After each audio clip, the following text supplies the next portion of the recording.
All right, everyone. It was funny the other day when Jacob Frey, who is the mayor of Minneapolis, of course, link in the description, archived, of course, was rambling about get the fuck out, quite literally saying that with regards to ICE agents within the state.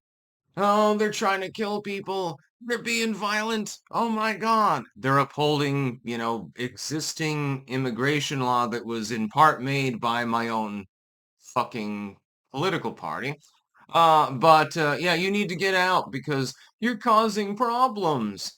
The problem is the illegal immigration in the first place. This is what we're trying to clear out of the country. The fact is that the 10th Amendment does not apparently give you purview over immigration law.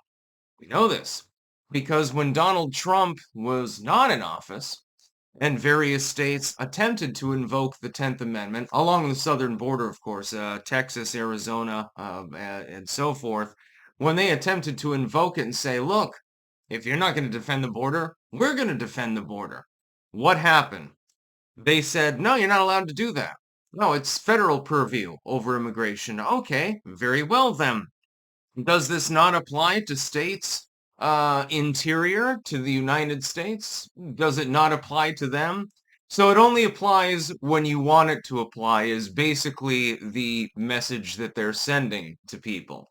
This is absolutely ridiculous. Completely ridiculous. You're a retard, basically. You say get the fuck out to the ICE agents. I think that the people of Minnesota should tell you to get the fuck out because you're not doing your job. We've just had a significant incident in which a crazy lady tried to run over a cop and got shot to death. This is the result of the hysteria that has been spread by people on the left. Now, in that particular incident, which I will talk about more on my live stream today, there is nuance involved with it, of course, but there's not a whole lot of nuance. It's basically, hey, you told me to get out my vehicle and I started yelling at you in hysterics and attempted to run over an officer and speed off. What are you supposed to do in such a scenario? Imagine you're an officer of the law, and I am not a thin blue liner. Everybody fucking knows this. But somebody is attempting to actively flee and injures one of the officers in the process of doing so. What do you think that I'm going to think? I'm probably thinking they've got a bunch of drugs, they're illegally in the country, or they're a felon or something. They've got a warrant out for their arrest. That's what I'm going to assume. It makes sense. Of course the cops are going to open fire because that person could speed off and be doing something terribly illegal. They could run over a kid or something like that. Imagine they run over a 3-year-old and then the officers get in trouble for that too. I would not want to be a cop, honestly, at this time. I would not want to be a police officer. The Trump administration may be able to defend against this leftist bullshit, but in the end, it's pretty much a thankless job at this time. That's why I was so respectful with the police when they arrested me. I'm like, yeah, you people don't exactly have a thankful job. Most people apparently fucking hate you or something like that.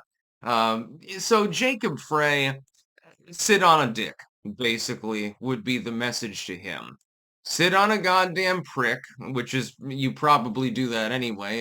You never know with people who are liberals. Sit on a dick and calm the fuck down. Saying to ICE, get the fuck out of my city, it's not your city at all. You are a representative of the city. That doesn't mean that your word is bond. It does not mean that everything that you say is cast in gold and automatic law or anything like that. You're ignoring the plight of the people of your city in Minnesota. You're ignoring them effectively more than anything else. I realize that many of your constituents are illegal immigrants and people from foreign shores. That's great. It's fine if somebody comes in from a foreign country or something like that. There's no law against that, as long as it's legal. But most of your supporters seem to be illegally in the country. There's probably a reason for that. Could it be the sanctuary city status that you hold? Probably, yeah. Much like with Chicago, which is overrun by crime, or parts of California, overrun by crime, or parts of the southern border, overrun by crime. This happens over and fucking over again.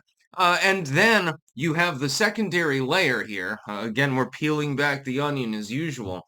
You then have the secondary layer, which is even more concerning. You have groups within the United States, minority groups, so-called, because, I mean, there's no such thing anymore in the United States at all, fighting with one another. You've got cartel on cartel violence. You've got inner city street gangs that are fighting with Mexican cartels or Venezuelan cartels. You got all sorts of crazy shit going on. The crime rate in the United States, by the way, admittedly, is a lot lower than it used to be in the 70s and 80s and 90s. It sort of drops off a cliff at the beginning of the 2000s. Part of this, I have a feeling, was to do with 9/11 more than anything else. This sort of unified the country, and then in those good times, before the Great Recession at least, then you had more of a spirit of togetherness. There was a civic revival for a little while there. It wasn't led by the Bush administration, that's for goddamn sure. But now you don't really have that anymore. You've got extreme partisan politics. You have extreme idpol, and it's been led mainly by the left. The left wants you to believe that your skin color and what's dangling between your legs effectively makes you who you are. That's basically what's happening here. And so people start distrusting one another. Like, hey, I'm a man. I gotta be MGTOW. Oh, I'm a female. I've got to be a feminist. And stuff like that. So breaking people apart along gender. I mean, they can't do it economically. Communism failed in this aspect, and that is what we are seeing here. This is fucking communism. Originally, they said, well, we'll pit the rich and bourgeois against the working class and the poor. Working class and the poor overrun them, then we're the ones running the show. I mean, we were bourgeois to begin with, but now we're the ones that are actually in control. This did not work in the Western Hemisphere for the most part.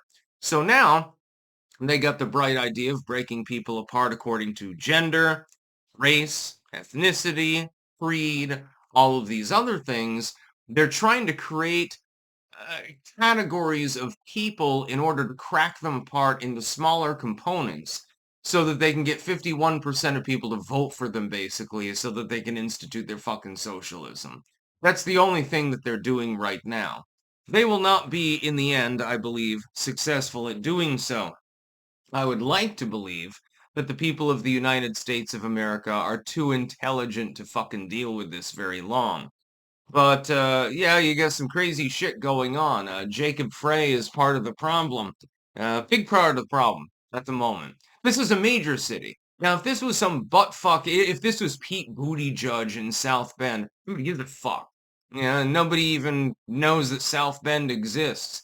I know you've got a South Bend, you know that that one exists, but you also know how to run a train. You got five guys in a row, basically. But this is Minneapolis.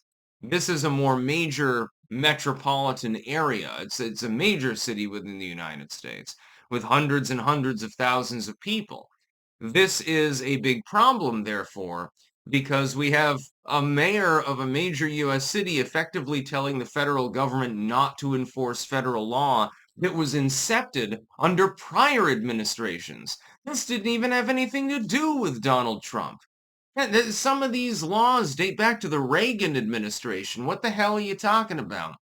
We're going to see more of this. I have a feeling you're going to see more of it. He's an asshole. That's about all. Peace out.